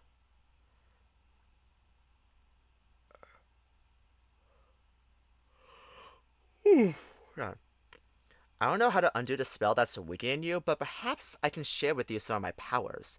At least enough for you to start being useful in battle. You're talking about mixing angelic and demonic magic together. Is there something weird that's going to happen? I doubt it. I read that it has happened before. At most, it's a temporary solution. Just trust me. I do trust you. So, how are we doing this? For this, I need to be in contact with you. Close your eyes. As you close your eyes, you feel the angel's hands holding onto your hips and his forehead touching yours. His voice falls to a soft whisper. Don't fight it. Just let me in. Let me in! Let me in! You feel the warmth of his breath against your lips. Nothing happens at first. Heat begins to build from your sides like dipping your body into a hot spring. The temperature escalates as seconds tick by. A bright flash of light envelops your mind. Your entire body stiffens as energy courses inside of you. Oh God! Lucian.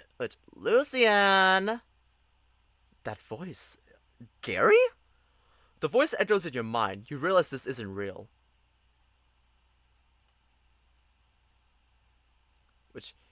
Your name will be Lucian. May you be a bright light to our guests as per your namesake. Well, Gary's not much for Queen. I like to give him more of like a biker voice. Like a BMX bro voice. What is this? Look! I managed to conjure a feather! Lucian? No, this isn't really him. Just one?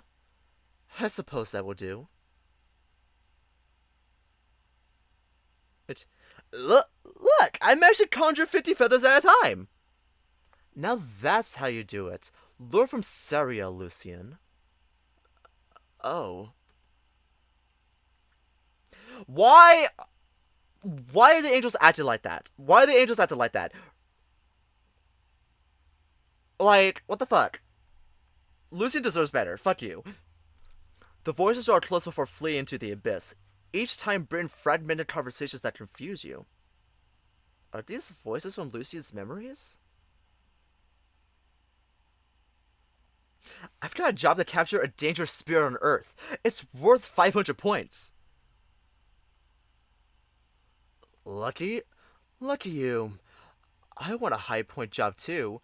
Mine's just assisting in building the new wings for the new souls. A measly 300 points. What about you, Lucian? I'm collecting blueprint ideas from the souls. Again. Chin up. Even low point jobs are important. Your day will come. We all just gotta do our parts for up above. Yeah. The voices speaking to Lucian laugh as they fade away. Lord Gary, when will I be good enough to be by your side? Father, when can I live to be my own? I got the whole world to see. Your heart sinks at the words. You sense the flow of energy has stopped. Your ears twitch the sound of Lucian shuffling away from you. It's done! You open your eyes. You're still in your room. Lucian tilts his head to the side. How do you feel? Still the same, I think. You didn't say anything just then, did you? I could hear voices in my head. Strange. I wasn't saying anything. What did you hear? I could hear you speaking to other angels. Uriel and Sariel, I believe. What exactly did these Uriel and Sariel say? You guys were preparing your prowess at 100 feathers and discussing the tasks assigned to you. Lucian chuckles but doesn't look you in the eyes. Ah, so transferring my powers leads to memories. Don't worry, just forget about them. They're random conversations at work, that's all. Okay, so did it work? Lucian pulls out a seal he borrowed from Morris. This dodge as fuck, literally. Oh, also about the Discord thing, like, I really hope the community for this game is not as toxic as the Echo Project Discord, because let me tell you something. Going into this Discord is just a nightmare and a half, especially, especially every, especially during that whole George Squares situation. God, why does hot tea taste disgusting when it's cold?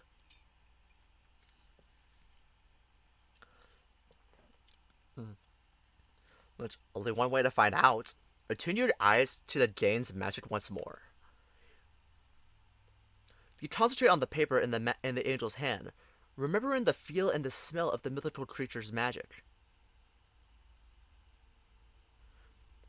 A starry eye with 10 strokes appear on the paper almost instantaneously.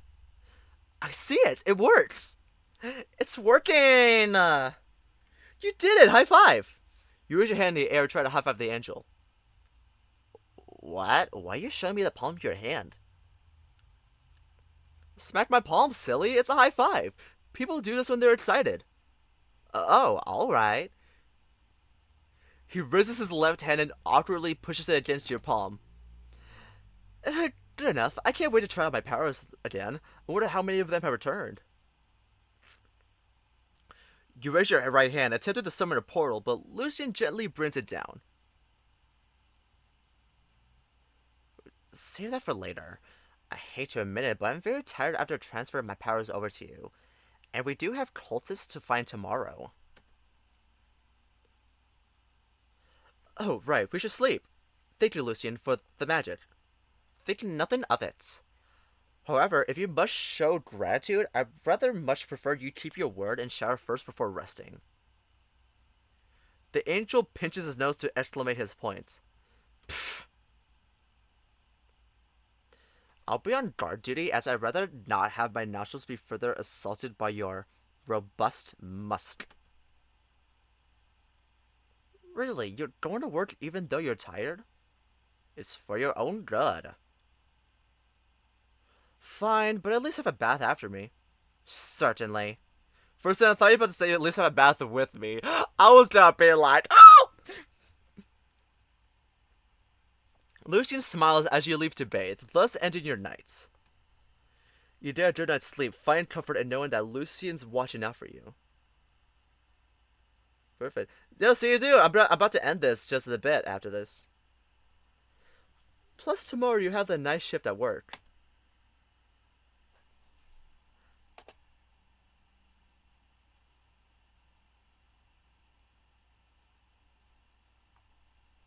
Okay, well I now I now can't end the stream now because we're seeing this. What the fuck? This was sudden. What the fuck? What the fuck? What the fuck? What the fuck? Nah, let's see. As your eyes flutter awake, you notice your chest feels heavier than usual. Lucian's head rests on top of you, his sleeping face facing yours. You smile as you pat his golden locks. Wait a minute. You're struck with the realization that you can't move without him waking him up. So this is what it feels like to be in those kinds of anime. You turtle softly as Lucian's drowsy eyes squeeze open. What? Morning, sleepyhead. Ah! He promptly straightens his bed head and stares at you. Good morning to you, Kobu. I trust you slept well. Not as well as you. He's trying to turn away. I was just meditating on something. You roll over on your side, patting your stomach with a mischievous smile. Did my belly make it easier for you to think? His tail is wagging. I love this so much. I love this. I love this. I love them. He clicks his tongue. That's besides the point. Now, please, don't you have your mortal obligations to take care of before we continue our investigation? You reach out beside the matches to grab your phone and tap away to confirm your timetable. No, I got the night shift today, which means I'm free this afternoon. Well then, I suppose we should begin your special training. Training? Oh, you mean the whole powers thing? I mean, I suppose so. Bing! Lucian's halo appears over his head. He grabs it and taps it like a tablet. Cora, as Six Fan, wants me to come in a little earlier than planned so she can show me the ropes. Does that mean training is off? It's on hold until I'm done with work. I should probably start walking there if I want to make it on time.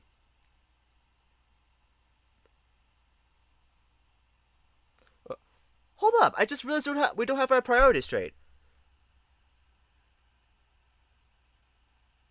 Wait a second, I just thought of something.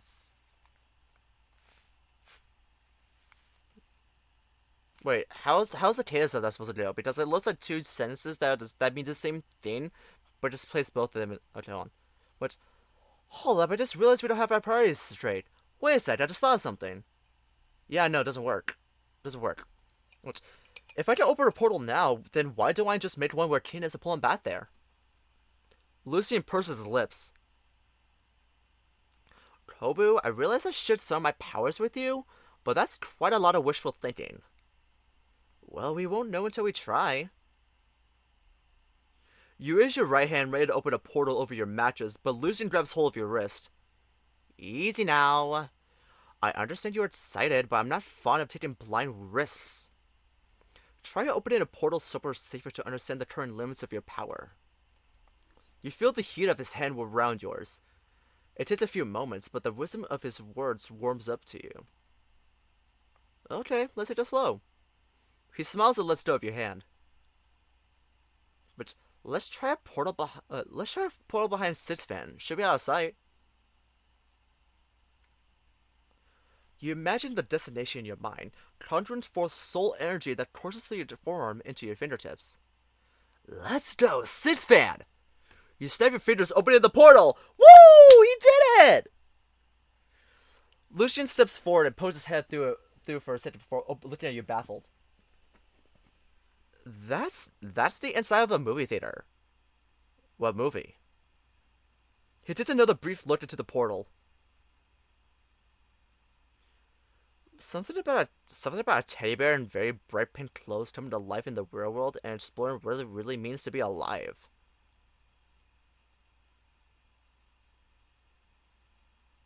Which, Ken, I was supposed to watch that. He loves musicals. Well, no, wait, let me try again. Lucian rolls his eyes, but you ignore him as you step open another portal. He appears into this one as well, but shakes his head. Which, I think this is a rubbish tip. You crack up another portal again. Nope, that's the inside of a broom closet. Your frustration builds and you call forth the final portal, wishing for it to be right this time. The angel blinks. He turns and tells you with a deadpan voice. It's just a cute bottom. Ah! You don't do that. You don't do that to me like that. You don't do that to me. You don't tell me it's a cute ass. You don't just say that. Damn it. I don't understand. This is like Portal 101. I can keep the shape stable, but the location is off. What's wrong with me? Lucian puts a hand on your shoulder and pats you awkwardly. He seems to be struggling to find the words to say to you. There, that performance was less than adequate, but that just means anything from now on is an improvement. Gee, thanks?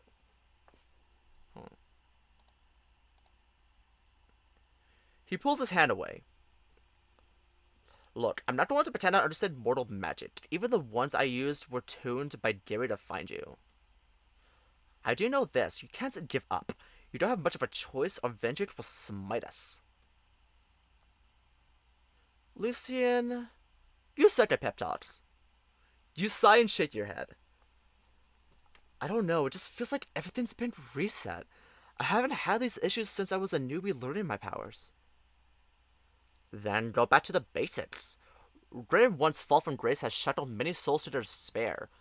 A very mortal mistake. Back to basics. It's so frustrating. We take one step forward, then two steps back. King... Lucian grabs you by the shoulders as he pulls you close, forcing you to look at him. Xeno will be saved, but doing so begins with our training. Trust me. You gaze deeply into his azure gaze. His presence soothes your quaking heart.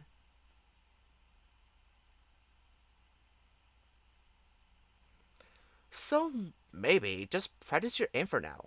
We'll do more later. Now then, I'm looking forward to getting out of here. Someone's excited about the new part-time job. Please, I just want to see the look on their face when they realize they're in the presence of someone with divine skill. He heads to the door that turns to the floor and points at you. Good luck, and remember, strictly no opening portals to the underworld. You raise both hands in defense of the angel's piercing glare. I won't, I swear. Good, then I'll see you later. Lucian leaves the apartment. You head to your kitchen to prepare a couple of instant noodles and pour yourself some orange juice. Your breakfast is hard to swallow with your mind lost in thought about what is keeping your portal powers from working properly. Looking at the palm of your right hand, magic sparks around it. In all the excitement of getting back a fragment of your power, you didn't notice how your magic is different, wilder and raw, akin to the days you began your training to be Demon Lord. You done the rest of your breakfast to clear the table. As you stand in the middle of your apartment, you try to recall what you can remember about portals. You're brought back to a time that happened all too often, a time where you put off studying for an important exam. In that instance, it was a portal exam conducted by Vendrake. Hold on, I need some... Oof. You cursed the time you ignored your studies to play that game starring a pair of funny-talking skeletons named after bad typefaces. Undertale! Undertale? Are you serious? God, I love the little references in this game. It's so funny. The test was due in 2 days, and yet you had yet to master constructing portals to locations you'd never been to, and was desperate for a cheat sheet. But there you were searching through your father's desk hoping for a training video, a set of notes, or some magic teaching tool to help you out. You were so engrossed in your search that you didn't notice the portal opening across the room. Where is it? He has to have it. Ah! Chains wrapped around your body before flinging you across the room. You land right in front of the portal where you see a towering figure standing in front of it. You squint your eyes and realize that the familiar silhouette belonged to your father. Hi, Pa, You feel the tip of his blade on your throat before you can utter another word. What are you doing here, son? The deep, soul-piercing voice of Demon Lord Zangri chills you to the bone. His striking blood-red fur fills the air with a scent of cinnamon. Tall as Fortis and the build of a seasoned warrior that never misses a day of training, your father carries with him a presence that chokes one as hard as his chains. Odd streaks of gray fur run in between his sanguine mane. Quite the oddity for a demon who is also young by underworld standards. I was just looking for some notes on summoning portals, for Vendrake's test. Oh! His chains released you immediately, and his sword dematerialized. In a swift motion, he gently lifted your chin up to see if you made any cuts. You could just You could just ask me at home. You know I don't like it when anyone sneaks around my office. Satisfied, he stopped checking your face. And when will that be? Somewhere between now and never? Pa, you practically live in your office. Your father pulled his chair to him with a wave of his hand and sat down in front of it. But your father pulled his chair to him with a wave of his hand and sat down in front of his desk. Son, you know I wish I had more free time, but there was much left to build in the underworld. I know, Pa, I know. Deep down, you wish you could have chastised him for not trying to get a day off. He never knew how much your adolescence you... He never knew how through your adolescence you wonder if your father... He never knew how through your adolescence you wondered if your father hated you with how little you saw of him.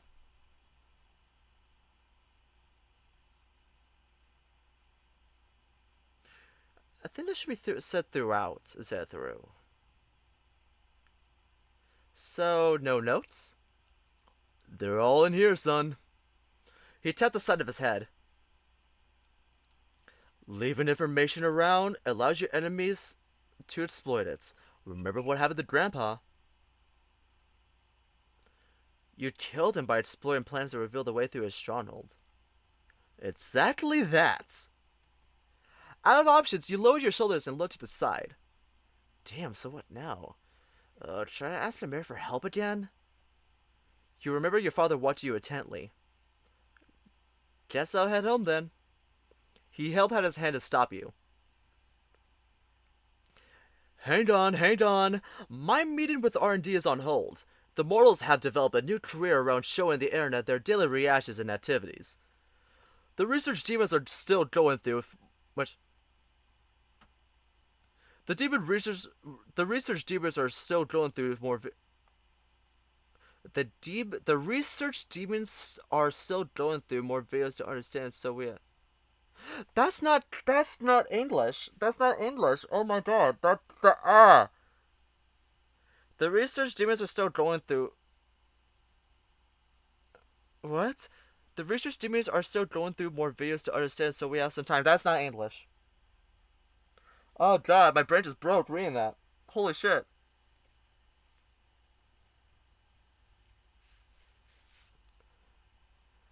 Why don't I show you the secret behind opening portals? I mean, yeah, sure, Pa.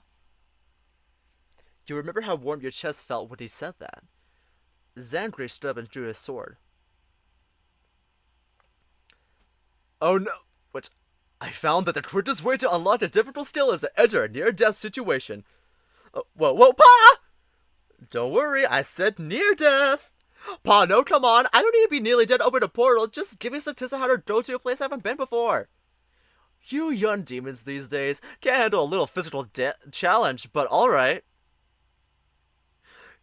He holstered his sword, but his words stung just as much as the blade that was pressed against your throat. How much do you know about portals?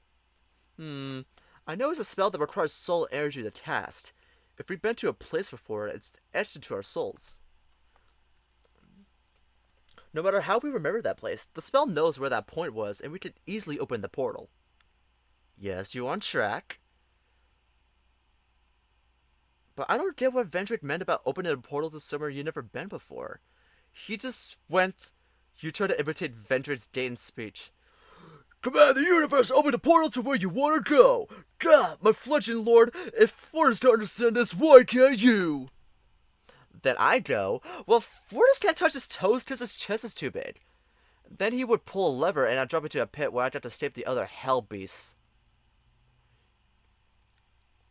Your father blinked. For the first time, you saw him visibly surprised. I will have to remember to review your curriculum one day. For now, follow my instructions. You start by feeling the veil that holds reality. Feel the veil of reality? What's that? You'll sense it when you focus on it. You held out your right hand. Soul energy coursed through your arm. Steady your mind. Think of what you know about the place you want to go, what you intend to do, who you want to see. How do I know if it's going to be the right place? Will it to be? Tell the universe this is where you want to go. Hi, universe. Could you open a portal to Super Tomato for me? Not like that. Spiritually, son. Will it with your soul. You return your concentration back to your hands. Soul energy flows through the fingertips as you raise your arm. With steady breath, you summon your memories of the shop, descriptions of Super Tomato with the magazines you read. Your dreams of going there to see the newest console released. The palm of your hand met the gentle touch of an invisible wall, a sensation akin to running your hand through hundreds of cotton strings. As though responding to your wishes, the threads wrapped around your digits. You felt confidence swelling up inside. This was the connection to where you needed to go. With a strong grip, you ripped apart the threads of reality, calling forth your portal. Did I do it? You did it! Oh, that's so cute. Oh. You summoned a portal while thinking of the same shot from your memory. Peering into the portal, you see you're not anywhere near the shop, but at the edge of town. Weird. I was sure that could have worked. Could there be a distance limit to my current powers? You slump to the floor with a pained sigh.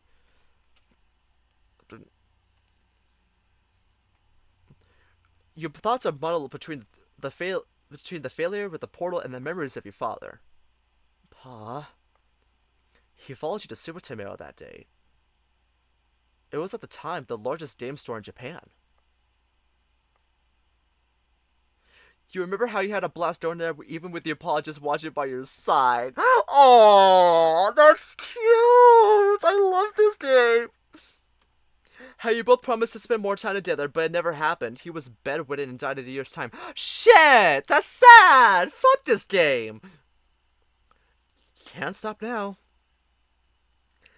As you try to get up again, you hope that Lucian is having more luck than you. Oh god, where we dead yet?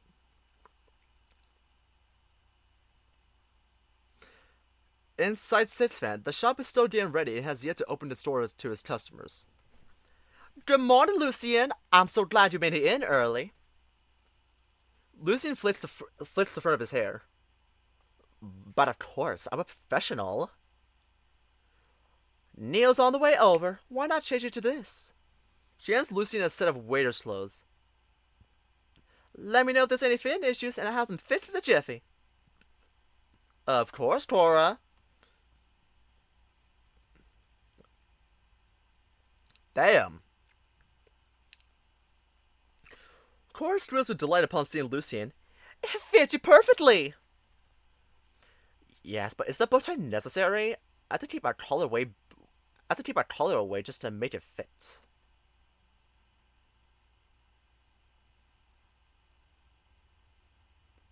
Okay. Consider yourself lucky we're letting you wear those bracelets. This is a cafe, not a bank. You just asked to get much with all that gold. Lucian raises his eyebrow at the petite man. The jet black fur and lingering smell of burnt food gives the impression that the angel is looking at a dog who got set on fire moments before. Neil, be nice. We need Lucian's charm for the big advance. Lucian, this is Neil, our head chef. Your only chef, mind you. He stuck with me for over 2 years, which I do appreciate considering how little I pay him. So you do admit that you pay these people little? Neil's long ears flick about, but his expression remains indifferent. As long as I got a roof over my head, it's enough for now.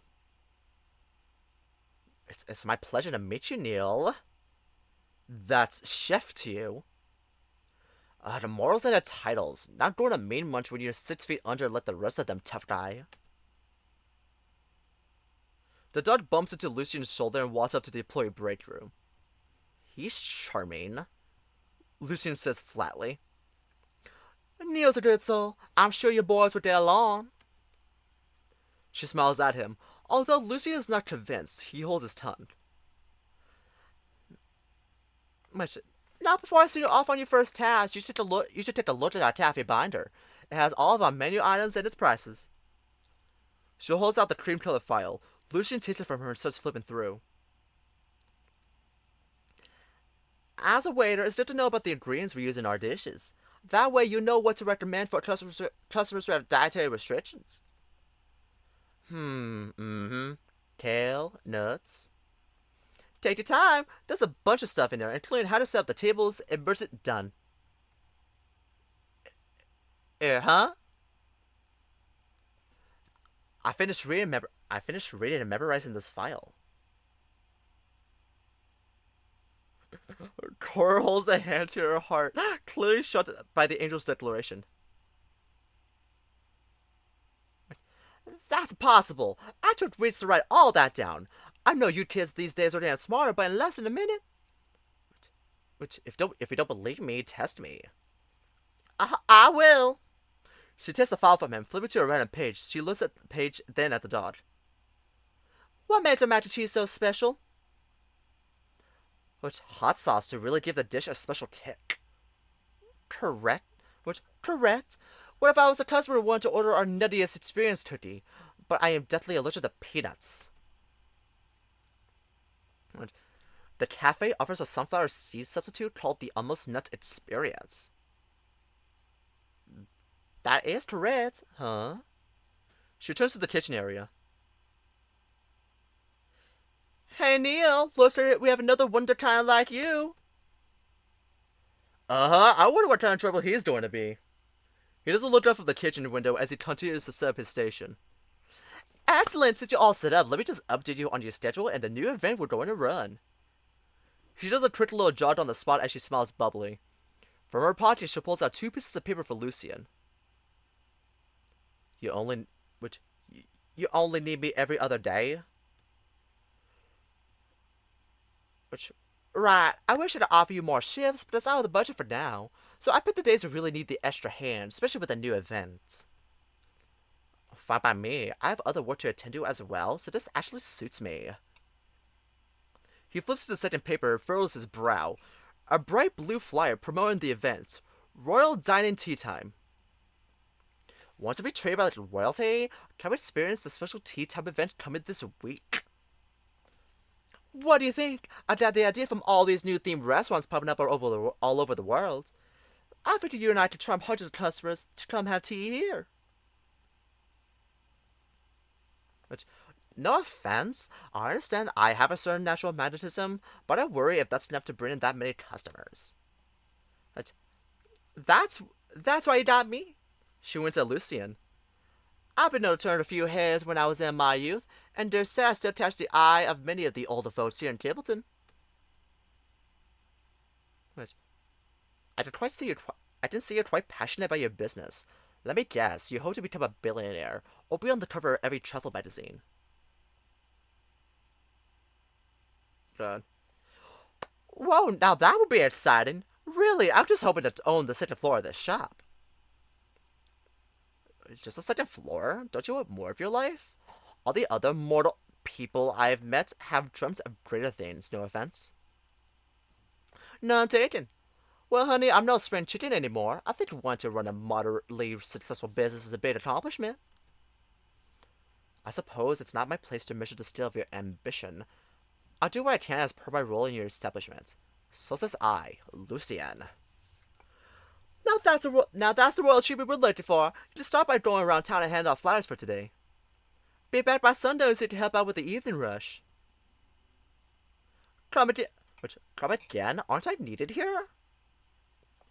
Well, the event isn't going to start till Saturday. That's 4 more days from now. We need to get the word out first. She rips out her phone. I've tackled the social media side by messaging all the contests for the local farmers association, my Thursday night book club, and I'm in the middle of the posting about this event and all the food review sites our cafe is in. I mean, this feels like grunt work. I really think my skills are better suited for other tasks. I could do so much. Cora holds Lucian by the sides of his face and brings his eyes to meet hers. Lucian, there are no jobs that aren't important here. We all contribute a little something to the bigger picture. I picked this job for you because I believe you can do it. Lucian winces a little.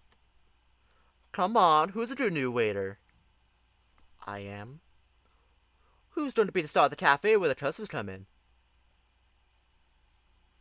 I am. The new store to try to bring these customers in today and let them have the privilege to see you in action. I am. Yeah, yeah, now get out of here. Yeah. Not the fucking jump cut, I'm dead. Come to our event! Lucian was given a set of 100 flyers. In a matter of minutes, the hype of being given his newfound responsibility dies away. As he stands outside the shop, Lucian thinks back about the state of the mission and what he's doing right now.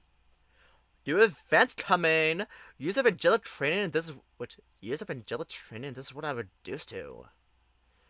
Please take a flyer! All those hours of lectures on arrows and bows, covering the history of creation, all just to do that. Hi, welcome to a new tea event. It will be a blast. Bro, that was painful to watch. Kobu, where did you come from? Did you manage to portal here? Arms on your hips, you puff out your chest and smile. Just don't check the back alley behind sets, fan. There may or may not be an instant of me on the ground. It was hard at first. The closest I got was just a few feet above the alley behind the shop. You shrug. Part of me wants to give up, but I'm hopeful. I might regain my skill with more practice. Good. We really can't expect you to get a hand of everything in one day. Any other developments with your portals? Sort of. It'd be easier if I showed you. This is something weird I noticed. When I try to open a portal beyond the town, it always stops at the edge of it. Like, consistently, it will always open at the same spot, unlike the random locations I did within Kibbleton. A boundary? I wonder if it has a connection with my flight being dampened as well. More importantly, it came to shitting on you, which I'm glad I did, because what was that just now? You're stealing one second and giving your best crocodile smile the next. Crocodile smile? A fake smile. The angel reels back, surprised that you were watching him so closely. I won't make any excuses. My attitude is less than acceptable by up above standards. It's just, this is very much just a repeat of my time in up above. Why am I always stuck with remedial jobs? Is there something about me that just screams I can't handle things? You put your head on Lucian's shoulder, look into his eyes and smile. Maybe. But you've got to remember this isn't up above. You're not working for some store, you're working for a minimum wage. Which is debatable depending on the state or country you're in. Regardless, you point to the sky in an exaggerated manner. In the spirit of the minimum wage worker, you got to at least look like you give a damn until your paycheck comes. Lucian stares at you, dumbfounded. I think working on Earth has rotted your brain. You think? Either way, shape up. Cora's a nice lady. It won't be fair to her when she took a chance on you. Yes, I suppose that's true. Anyways, I'm headed to the park to try to see what dirt I can dig up on those cultists. Can't keep sitting and waiting for something to happen. Then I'm coming with you. Aren't you on the clock? I am, but as long as I keep handing out flyers, I'm not shirking my responsibilities. Alright, let's go. Lucian takes the charge and leads the way, stopping every few steps to hand out a flyer. You offer to help, but he swats your hand away and glares at you. Hey, don't you want to get it done faster? This is my work. I must earn my keeps, as the phrase goes. Okay. Oh, fuck.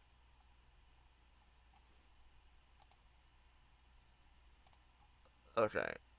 Let's go ahead and... It ends it right there. But first, let's go ahead and read this before we go. Demon Lord.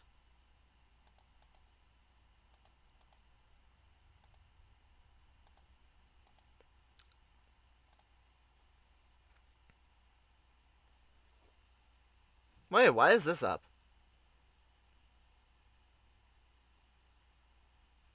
Wait, didn't I read this? Of all the jobs in the underworld, being Demon Lord is the most boring of all. Ever since the power revolutionized the system, it's nothing to do but file paperwork, order meetings, approved. Yeah, Yeah, why did it do that? Yeah, why did it notify me that I have something?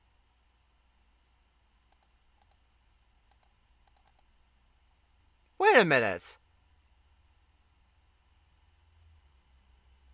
No, never mind. They did say that. But yeah, I've read that before. So what the fuck? Oh wait, not quite just yet. Let's go to the main menu. Now let's go ahead and change the CG for this.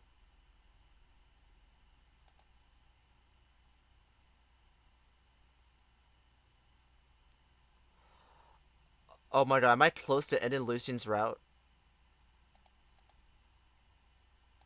Okay, it looks like Morris is here a lot more often. This is adorable. This is a fun time. This is fun. I love this. Okay, let's go ahead and... There you go. I guess that's it for today's stream. I actually streamed a lot longer than I thought I would. Mostly because that fucking morning, I could not just end the stream like that. Like, I had to keep saying. Like, fuck. Okay, well, believe that's gonna be all for today for the stream. I'll be back, I don't know when, but I will be back regardless. Maybe Tuesday. Maybe Tuesday. I'll probably be back next Tuesday for another Demon Lord stream. I'm gonna work on the thumbnail for this video as soon as I get done streaming and probably eat something because I'm really fucking hungry right now. So the VOD should come in later today, even though I just uploaded the VOD for the last stream yesterday. So yeah, and I should probably upload the VOD for the art stream I did like a while back. But yeah, thank you all so much for watching. Thanks for all who came and joined me on the stream, and thank you to whoever's watching the VOD later.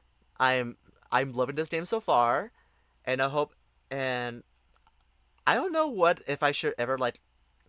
I've been in a slump when it comes to making videos. I haven't even attempted to make one yet.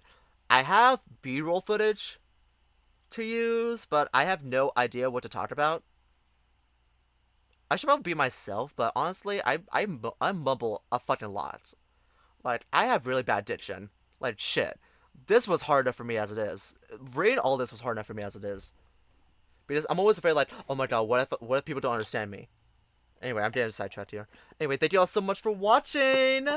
Catch me on the next episode of Demon Lord stream, Tuesday. Definitely Tuesday, same time, 9 a.m. Thank you all so much. I'll see you around. Bye-bye! Bye!